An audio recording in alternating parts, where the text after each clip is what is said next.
दो आशीष।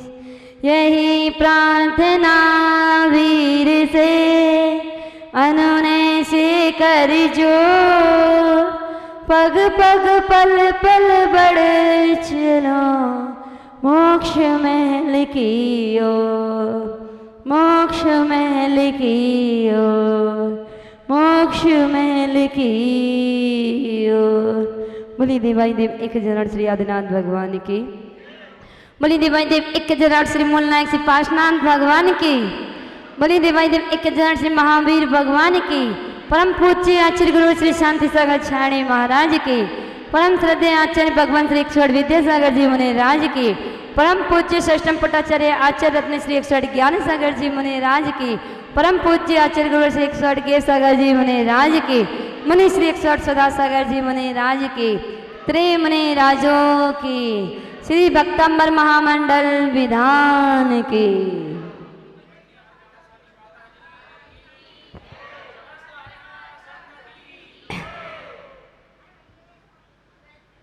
चलते हैं आचार्य मानतंग स्वामी जी के चरणों में। उनकी आचार्य मानतंग स्वामी जी की सुंदर कृति श्री भक्तंबर जी स्तोत्र की ओर आचार्य मानतंग स्वामी जी की सुंदर अनुपम कृति श्री भक्तंबर जी में एक एक काव्यों में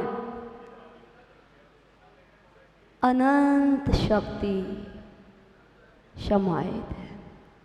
और आज का वह पावन दिन 47वां, आज का वह पावन श्लोक, पावन काव्य, सुंदर काव्य 47वें काव्य की ओर चलते हैं। और किस प्रकार आचार्य मानतंग स्वामी जी ने गागर में सागर समाया है भक्ति के माध्यम से। आचार्य मानतंग स्वामी जी ने 46वें काव्य में बताया था, बेड़ियों से बंधा हुआ शरीर भी आपके नाम से बेड़ियां टूट जाती है। और आज 47वें काव्य में बता रहे हैं कि हे भगवान, हे जिनेन्द्र देव, हे त्रिलोकीनाथ, हे आदिश्वर, आपकी जो भक्ति करता है, आराधना करता है, स्तुति करता है, गुणगान करता है, उस पुरुष को, भव्य जीव को किसी भी प्रकार का कोई भय नहीं सताता। कह रहे हैं 47वां काव्य, मत दीपेंद्र मृगराज दवान लाही, संग्राम वारिधि महोदर वंदनोत्तम, तस्याशु नाशमुपयाति भयं विएव यस्तावकं स्मिमं मतिमानधीते। आचार्य मानतंग स्वामी जी सुंदर सुंदर भावों के साथ कह रहे हैं, हे भगवान, यह माने जो मतिमान माने बुद्धिमान पुरुष, तावकम आपके, हे भगवान, जो बुद्धिमान पुरुष आपके, इमम माने इस स्तवम स्तोत्र की, इस स्तोत्र को अधीते माने पढ़ता है। हे भगवान, जो भव्य मनुष्य, भव्य पुरुष, ज्ञानी पुरुष आपकी इस स्तोत्र को पढ़ता है, तस्य उसका मत दीपेंद्र, मत गजराज, वह क्रोधित गज से भी उसको भय नहीं लगता। मृगराज सिंह, वह दहाड़ता हुआ सिंह भी अगर भव्य पुरुष के पास आ जाए, जो आपके नाम की आराधना, गुणगान, भक्ति, ध्यान कर रहा है, उस पुरुष के सामने अगर दहाड़ता सिंह भी आ जाए तो वह उससे भी भयभीत नहीं होता।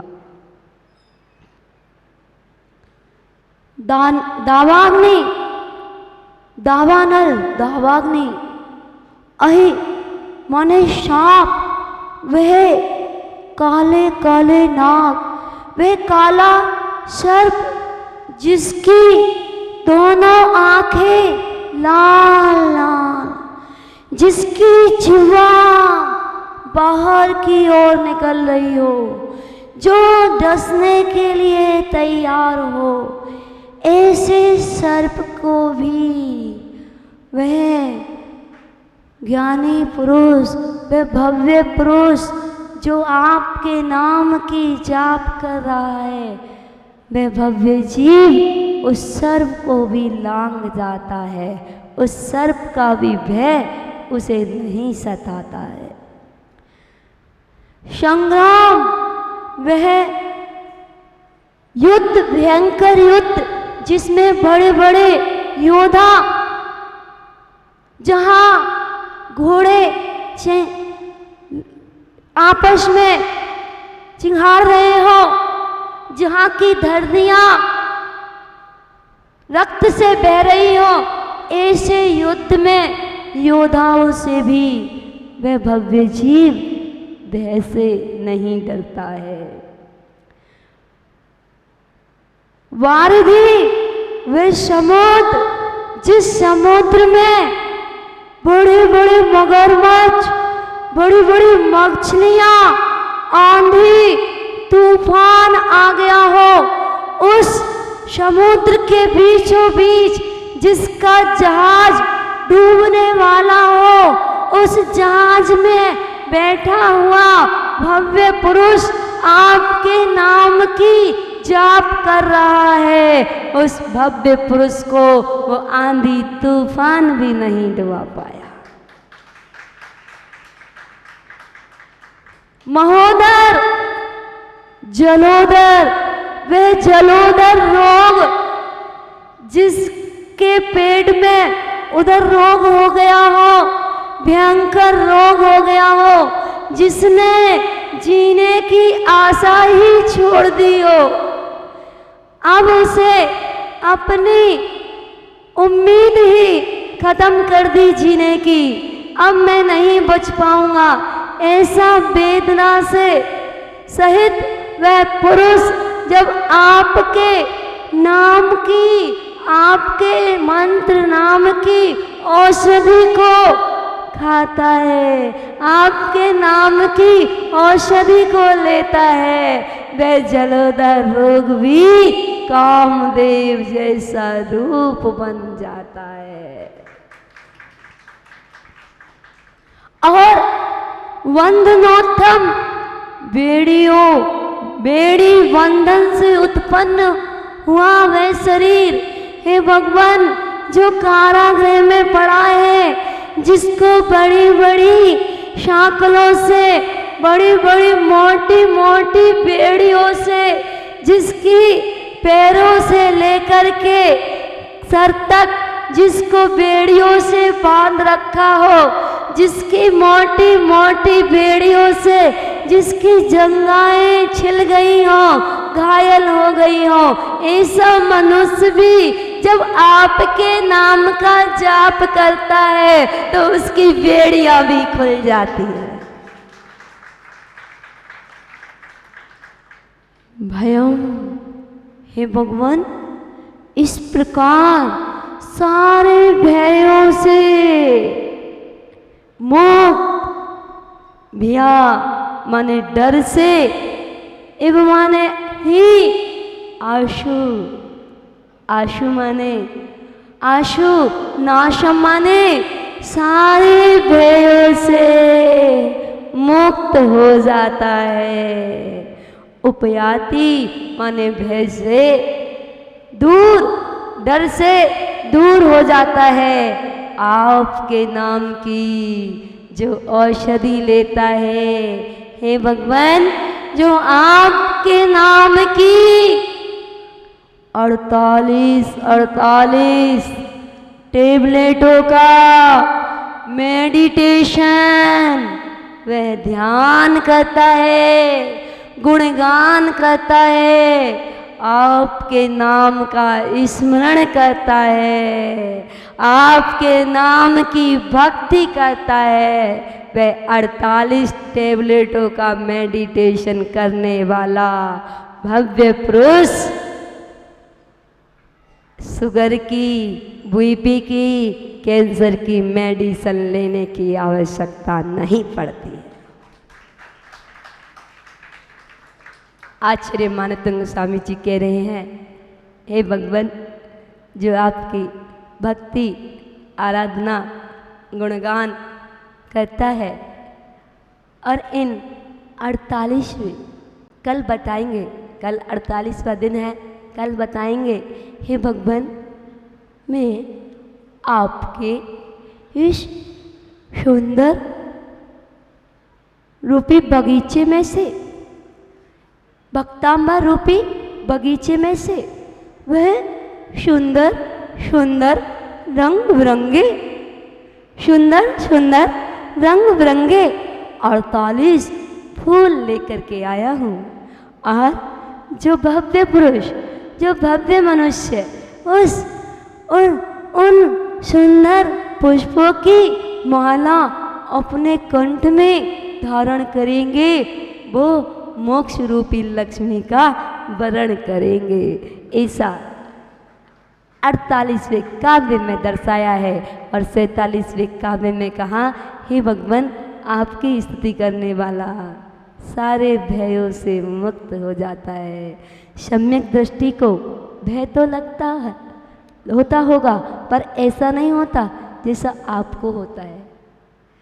आपके भय में और सम्यक दृष्टि के भय में वो निशंकित होता है, उसको भय नहीं होता, वो तो भगवान की भक्ति में लीन होता है। अगर किसी ने कह दिया, ओ छिपकली आ गई, ओ छोटा सा सर्प आ गया, ओ कान खजूरा आ गया, तो आप सारे भाग जाओगे यहाँ से, एक भी नहीं बैठोगे।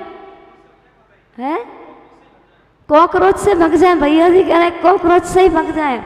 अब आप देखिए कि भक्ति में कैसी शक्ति होना चाहिए, कैसी भक्ति होनी चाहिए, निस्वार्थ भक्ति होनी चाहिए, कोई डर भय नहीं होना चाहिए। आचार्य मानतंग स्वामी जी कह रहे हैं, हे भगवान, आपके नाम की जाप करने वाला भव्य जीव के सामने वह काला सर्प भी आकर के डर के भाग जाता है, वह सिंह भी दूर भाग जाता है, वह हाथी भी थम जाता है। बिगड़ा हाथी कौन संभाले, जनता शोर मचाए, जनता शोर मचाए। वर्धमान ने पकड़े हाथी, महावीर कहलाए, वो तो महावीर कहलाए। मन जप ले अरिहंता, महावीरा तेरा प्यारा नाम है, महावीरा तेरा प्यारा नाम है, अति वीरा तेरा प्यारा नाम है। जैसे गन्ने के अंदर रस नहीं दिखता, दिखता है? गन्ने के अंदर रस दिखता है क्या? जैसे गन्ने के अंदर रस नहीं दिखता, काष्ठ के अंदर अग्नि नहीं दिखती, जैसे तिल के अंदर तेल नहीं दिखता, दूध के अंदर घी नहीं दिखता, ऐसे ही हे भगवान, आपके मंत्रों में जो शक्ति है वो दिखती नहीं है, वो तो अपने आप अतिशय, अपने आप अतिशय होते हैं उन मंत्रों की शक्ति से। अभी हमने भक्तंबर जी, अभी हमने नमोकार मंत्र अपने हृदय में नहीं बिठाए, जिस दिन आपके हृदय में, हमारे हृदय में भक्तम स्तोत्र विराजमान हो जाएगा कंठ में, जिस दिन हमारे को नमोकार मंत्र के प्रति, नमोकार मंत्र में श्रद्धा आस्था हो जाएगी, उस दिन जब तुम्हारे को ठोकर लगेगी तो आई मम्मी आई पापा याद नहीं आएंगे, पंच परमेष्ठी याद आएंगे। क्यों? क्योंकि वो आपके हृदय में विराजमान है, आपने उनको हृदय में विराजमान कर रखा है। जिसको आप हृदय में विराजमान करते हो, दुख में उसी को तो पुकारते हो। तो अब हम भक्तंबर जी के प्रति श्रद्धा आस्था बनाएं, नमोकार मंत्र के प्रति, पंच परमेष्ठी के प्रति, सच्चे देव शास्त्र गुरु के प्रति हम प्रत्येक समय इनके प्रति जितनी हमारी अगाढ़ श्रद्धा बढ़ती चली जाएगी, जितनी हमारी श्रद्धा आस्था श्री भक्तंबर जी के प्रति बढ़ती चली जाएगी, हम उतने ही रोगों से, उतने ही कष्टों से दूर होते चले जाएंगे। आचार्य मानतन गोस्वामी जी तो कह रहे हैं कि हे भगवान, इसमें आपका नाम, कि आपके नाम का जो स्मरण किया गया है, आपके नाम के स्मरण से जन्म जरा मृत्यु जैसे रोग से छुटकारा मिल सकता है। तो ये छोटे मोटे रोग तो अपने आप ही आपके नाम लेने से दूर हो जाएंगे। बोलिए पंच परमेष्ठी भगवान की।